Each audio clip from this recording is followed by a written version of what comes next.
Good morning students. इसके पहले electrostatics के 3 चैप्टर आपको क्लासेस में पढ़ा चुके हैं। आज इलेक्ट्रोस्टैटिक्स के चौथी चैप्टर संधारित्र तथा परावैद्युत के बारे में डिस्कस करेंगे। पहले बच्चों, सबसे पहले इस चैप्टर में है चालक तथा विद्युत रोधी अथवा परावैद्युत पदार्थ।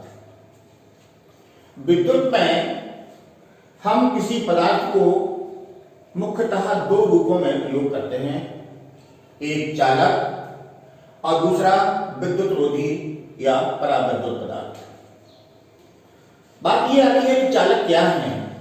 चालक वे पदार्थ हैं जिनमें पर्याप्त मात्रा में मुक्त आवेश के रूप में इलेक्ट्रॉन उपलब्ध होते हैं, या जिन पदार्थों में वैद्युत क्षेत्र लगाने पर आवेश वाहक के रूप में इलेक्ट्रॉन एक सिरे से दूसरे सिरे की ओर गति करने लगते हैं, ऐसे पदार्थों को चालक पदार्थ कहते हैं।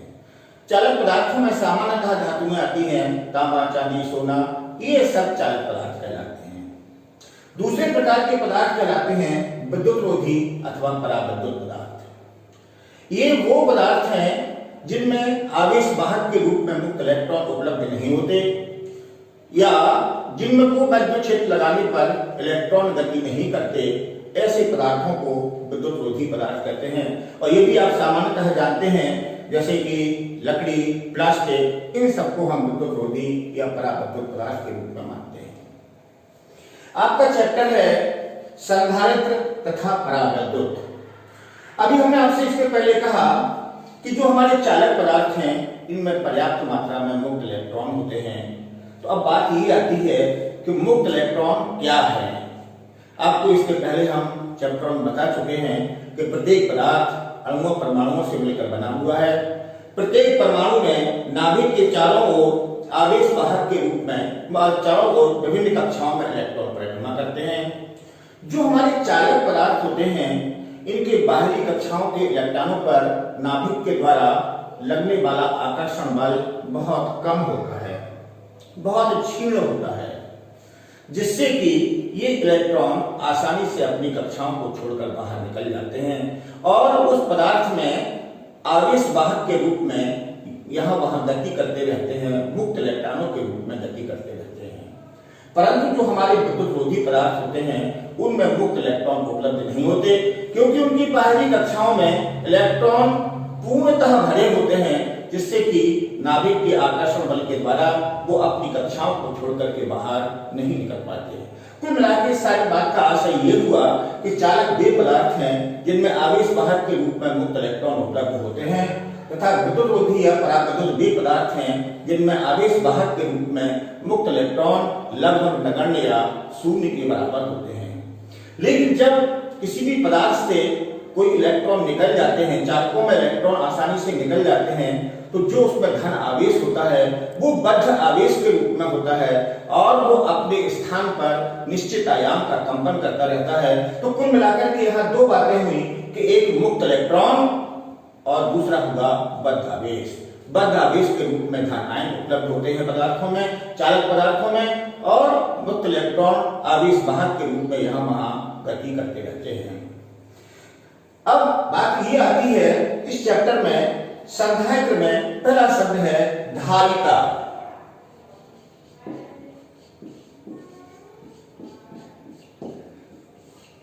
प्यारे बच्चों, धारिता के बारे में इसके पहले आप लोग कई बार सुन चुके हैं।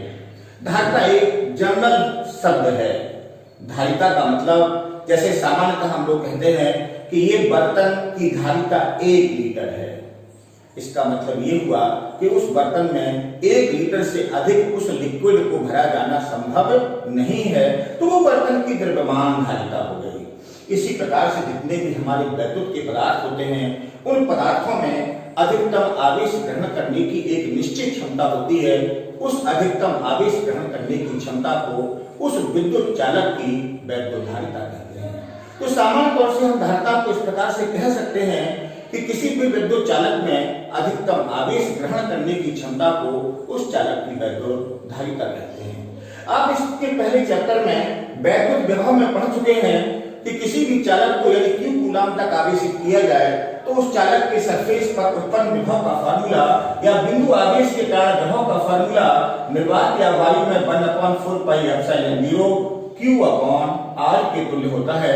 और यदि उसी पदार्थ को K परावैद्युत तल के माध्यम में रखा जाए तो लगने वाले उत्पन्न होने वाले विद्युत विभव का फार्मूला 1/4 पाई एप्सिलॉन 0 K Q/R के तुल्य होता है। ये आप पिछले चैप्टर में पढ़ चुके हैं। अब अगर हम किसी भी चालक को आवेशित करते हैं तो इस फार्मूला से क्लियर है कि जैसे जैसे हम चालक को आवेशित करेंगे दिए गए आवेश का मान बढ़ेगा तो कंफर्म है कि उस चालक के विभव का मान भी बढ़ेगा। इसका अर्थ हुआ किसी चालक को दिया गया आवेश उस चालक में हुए विभव वृद्धि के अनुप्रमाण प्रति होता है, अर्थात Q प्रोपोर्शनल V। अगर हम यहाँ प्रोपोर्शनल हटाएंगे तो प्रोपोर्शनल की कांस्टेंट लगाएंगे तो यहाँ प्रोपोर्शनल की कांस्टेंट C हो गया, तो यहाँ से फार्मूला हो गया Q = C × V। यहाँ पर एक C नियतांक है जिसे हम चालक की वैद्युत धारिता कहते हैं और इसके अनुसार धारिता का फार्मूला हो गया C = Q/V। जो हमारा वैद्युत धारिता है वो उस चालक के आकार पर और उसके चारों ओर के माध्यम पर डिपेंड करती है। इस फार्मूला के अनुसार हम वैद्युत धारिता को परिभाषित कर सकते हैं। वैद्युत धारिता को परिभाषित करने के लिए किसी चालक को दिए गए आवेश एवं उसके विभव वृद्धि के अनुपात को उस चालक की वैद्युत धारिता कहते हैं। तो ये हो गया वैद्युत धारिता की परिभाषा C = Q/V, अर्थात दिए गए आवेश व विभव वृद्धि के अनुपात को उसकी धारिता कहेंगे। अगर इसका हम मात्रक निकालें तो आवेश का मात्रक यहाँ पर कूलम होता है, विभव का मात्रक वोल्ट होता है, तो इसका मात्रक हो गया कूलम प्रति वोल्ट और इसी को फैराड कहते हैं, तो इसका मात्रक हो गया फैराड। ये हो गया धारिता का मात्रक कूलम प्रति वोल्ट या फैराड। अगर इसकी हम यूनिट निकालना चाहें, इसका हम डायमेंशन फार्मूला निकालना चाहें तो यहाँ पर कूलम के लिए हो गया A × T। विभव वोल्ट के लिए आपको मालूम है कार्य बटे आवेश, तो यहाँ पर कार्य के लिए फार्मूला हो गया, कार्य के लिए डायमेंशनल फार्मूला हो गया mL/T-2 और आवेश के लिए AT हो गया तो A²T²। इसका डायमेंशनल फार्मूला हो गया m-1 L-2 T⁴ A⁴ ये हो गया धारिता का विमीय सूत्र।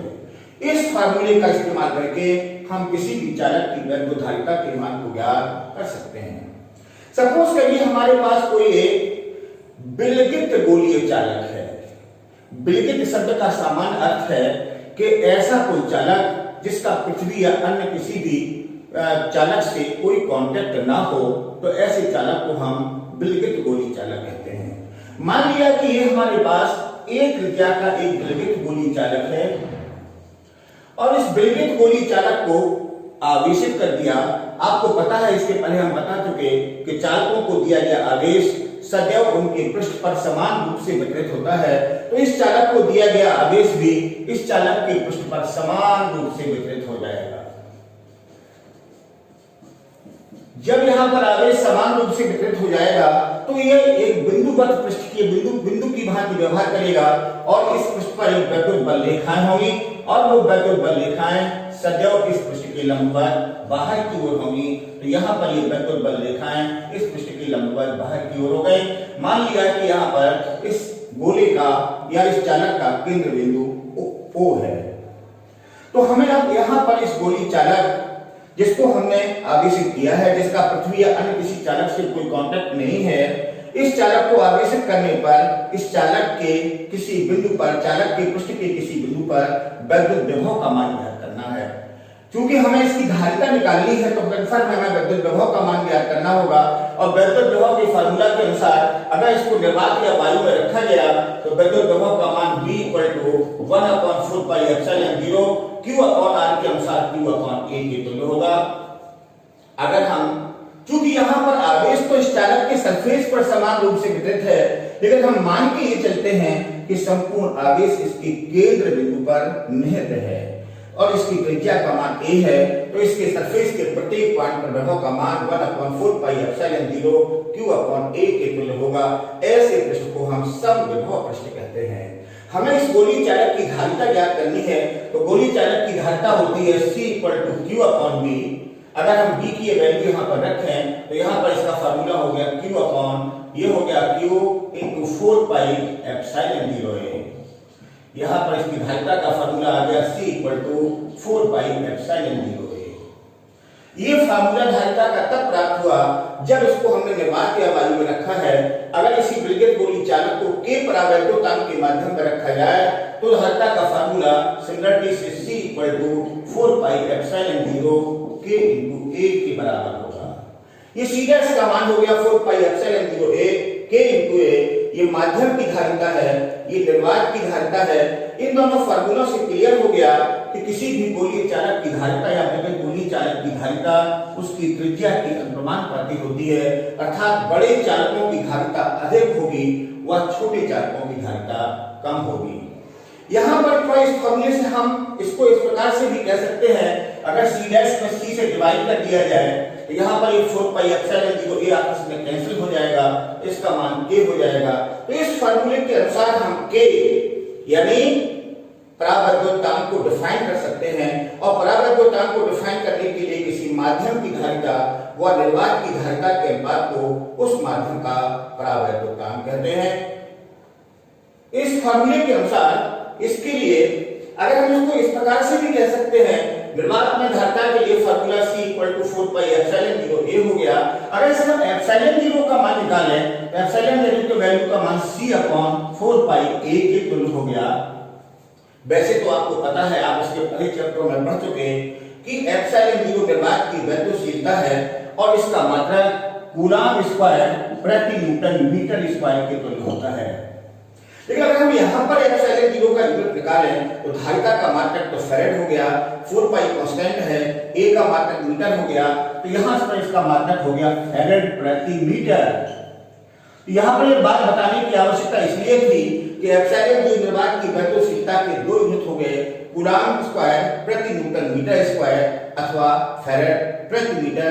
इन दोनों फार्मूलों को हम एप्सिलॉन 0 के मात्रक के रूप में इस्तेमाल कर सकते हैं। प्यारे बच्चों, अभी आपने इस चैप्टर में पढ़ा पहला वैद्युधारिता और धारिता के लिए हमने बताया किसी चालक को दिए गए आवेश के फॉर्मूला निकाला c equal to q upon v और इसके अनुसार हुआ दिए गए आवेश एवं विभव वृद्धि के अनुपात को उस चालक की धारिता कहते हैं। एक चीज आपने ये पढ़ी। दूसरा भी आपने इस चालक में पढ़ा बिल्कित गोलीय चालक की धारिता और इसके लिए हमने माना था कि यदि हमारे पास एक त्रिज्या का कोई बिल्कित गोलीय चालक है तो उस चालक की धारिता का मान निर्वात या वायु में c equal to 4 pi epsilon 0 a के तुल्य होता है। इस फार्मूले का उपयोग करके हम निर्वात या वायु में बिल्कित गोलीय चालक की धारिता के मान को ज्ञात कर सकते हैं। अगला है इस चैप्टर में आवेश चालक की स्थितिज ऊर्जा।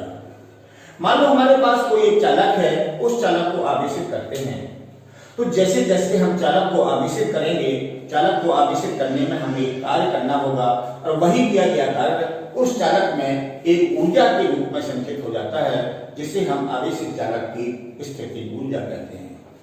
हमें निकालना यह है कि मान लिया हमारे पास कोई एक चालक है, उसको हमने क्रमशः q कूलॉम तक आवेशित किया और उस चालक का विभव बढ़कर v हो गया। तो अभी आप इसके पहले पढ़ चुके हैं कि किसी चालक को दिया गया आवेश सदैव उस चालक में हुए विभव वृद्धि के अनुप्रमानुपाती होता है। तो जैसे जैसे हम चालक को आवेशित करेंगे, चालक के विभव का मान बढ़ता जाएगा। मान लिया किसी चालक को क्रमशः q कूलॉम तक आवेशित करने पर उस चालक में उत्पन्न विभव का मान v हो जाता है। तो इस चालक को आवेशित करने में औसत विभव वृद्धि का मान, क्योंकि जब इस चालक पर कोई आवेश नहीं था तब विभव का मान 0 था और जब चालक पर आवेश का मान q हो गया तो विभव का मान v हो गया। तो इसका मतलब इस चालक के औसत विभव का मान हो गया आपका औसत विभव वृद्धि का मान 0 plus v/2 equal to v/2। अर्थात इस चालक को कुल q कूलॉम तक आवेशित करने में चालक में औसत विभव वृद्धि का मान v/2 हुआ। तो इस चालक को आवेशित करने में किए गए कार्य का मान अगर हम w मान लें तो किया गया कार्य w का मान चालक को दिए गए आवेश एवं औसत विभव वृद्धि के गुणनफल के बराबर होगा, यानी दिया गया आवेश व औसत विभव वृद्धि के गुणनफल के बराबर हो जाएगा।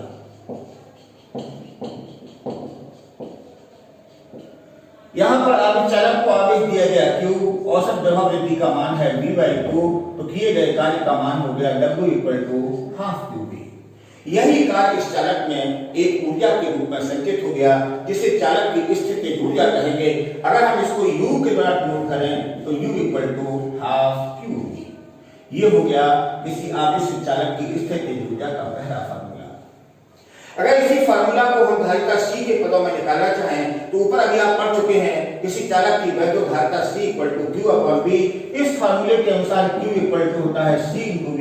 अगर इस वैल्यू का मान यहाँ पर रखें तो स्थितिज ऊर्जा का दूसरा फार्मूला हो गया ½ Q की जगह CB × V यानी ½ CV²।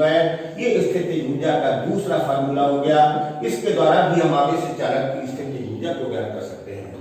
अगर इसी से हम V की वैल्यू निकालें तो V की वैल्यू का मान हो गया Q/C। इस V की वैल्यू को क्वेश्चन 1 में रखेंगे तो इसकी स्थितिज ऊर्जा का तीसरा फार्मूला हो गया Q = ½ Q²/C। इन तीनों में से किसी भी फार्मूले का इस्तेमाल करके किसी चालक को आवेशित करने में उसकी स्थितिज ऊर्जा के मान को ज्ञात कर सकते हैं। पहले बच्चों, अभी आपने इसके पहले पढ़ा किसी आवेशित चालक की स्थितिज ऊर्जा। अब हम नेक्स्ट ये लेंगे कि अगर हमारे पास कोई दो आवेशित चालक हैं और उन दोनों को एक दूसरे से किसी चालक तार के द्वारा जोड़ दिया जाए तो आवेशों का पुनर्वितरण किस प्रकार से होगा। हमने मान लिया कि ये हमारे पास कोई दो चालक हैं, इनको क्रमशः A व B मान लिया कि इन दोनों चालकों को एक Q क्रमशः Q1 व Q2 कूलाम के आवेश दिए जाते हैं।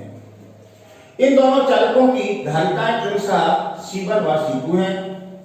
यदि इन चालकों को हम आवेश देंगे तो कन्फर्म है कि इनमें विभव उत्पन्न हो जाएगा। मान लिया कि पहले चालक के विभव का मान V1 और दूसरे चालक के विभव का मान V2 है। यदि इन दोनों चालकों को एक कनेक्शन वायर या संयोजक तार के द्वारा इस प्रकार से जोड़ दिया जाए तो कन्फर्म है कि एक चालक से दूसरे चालक में आवेश का स्थानांतरण होगा। यहाँ ये बात ध्यान देने की है कि अगर दो चालकों को आपस में आवेशित चालकों को जोड़ा जाता है तो आवेश का स्थानांतरण तभी होगा जब उन दोनों के बीच विभवांतर हो। एक चालक से दूसरे चालक में आवेश का स्थानांतरण तब तक होगा जब तक कि दोनों के विभव का मान समान न हो जाए। मान लिया कि एक चालक से दूसरे चालक में आवेश का स्थानांतरण हुआ और स्थानांतरण के पश्चात इनके कॉमन विभव का मान V है, तो हमें ये निकालना है कि आवेश स्थानांतरण के पश्चात इनके उभयनिष्ठ विभव V का मान कितना होगा। क्योंकि आप धारिता के फार्मूले से पढ़ चुके हैं, पहले चालक के लिए हो गया Q1 = C1V1, दूसरे चालक के लिए आवेश Q2 की वैल्यू है C2V2। जब दोनों चालकों को हमने एक दूसरे से कनेक्शन वायर के द्वारा जोड़ दिया, मान लिया कि इनके कॉमन विभव का मान V हो गया, दोनों गोले मिलकर के एक हो गए तो इनकी कॉमन विभव का मान V = दोनों मिलकर के एक होने पर कुल आवेश का मान हो गया Q1 + Q2 और दोनों की मिलाकर कुल धारिता हो गई C1 + C2। तो उभयनिष्ठ विभव का मान V = Q1 + Q2/C1 + C2। फिर यह बात ध्यान देने की है कि दो चालकों को जोड़ने पर आवेश का स्थानांतरण केवल तभी होता है जब उनके बीच विभवांतर हो और सदैव आवेश का स्थानांतरण अधिक विभव से कम विभव की ओर होता है। इन फॉर्मूलों से मान रखने पर Q1 की वैल्यू हो गई C1V1 प्लस ये हो गया Q2 C2V2/C1 + C2। इस फार्मूले का इस्तेमाल करके हम इन दोनों चालकों को जोड़ने पर इनके उभयनिष्ठ विभव के मान को ज्ञात कर सकते हैं। मान लिया आवेश के स्थानांतरण के पश्चात पहले गोली चालक के आवेश का मान Q1' और दूसरे के आवेश का मान Q2' हो गया। तो धारिता के फार्मूले के अनुसार Q1' की वैल्यू का मान C1, चूंकि विभव का मान कॉमन V है तो पहले के आवेश का मान Q1' = C1V हो गया। पुनर्वितरण के पश्चात आवेश ट्रांसफर के पश्चात पहले का आवेश ये हो गया और दूसरे के आवेश का मान Q2' = C2 × V के बराबर होगा। अब बात ये आती है कि इन दोनों के पुनर्वितरण के पश्चात के आवेशों का अनुपात क्या होगा। तो अगर हम रेशियो निकालें तो जाएगा Q1'/Q2' = C1V/C2V। यहाँ से इसका मान C1/C2 के बराबर हो गया। तो याद रखें, दो आवेशित चालकों को जोड़ने पर आवेशों के पुनर्वितरण के पश्चात उनके आवेशों का अनुपात उनकी धारिताओं के अनुपात के बराबर होगा। जिसकी धारिता अधिक उसमें आवेश अधिक, जिसकी धारिता कम उसका आवेश कम। अगर दोनों गोले समान आकार के हैं तो उनकी धारिताएं समान होंगी तो आवेश बराबर बढ़ जाएगा। लेकिन यदि धारिताएं भिन्न भिन्न हैं, इन तत्पश्चात उनके आवेशों का अनुपात भी अलग अलग होगा।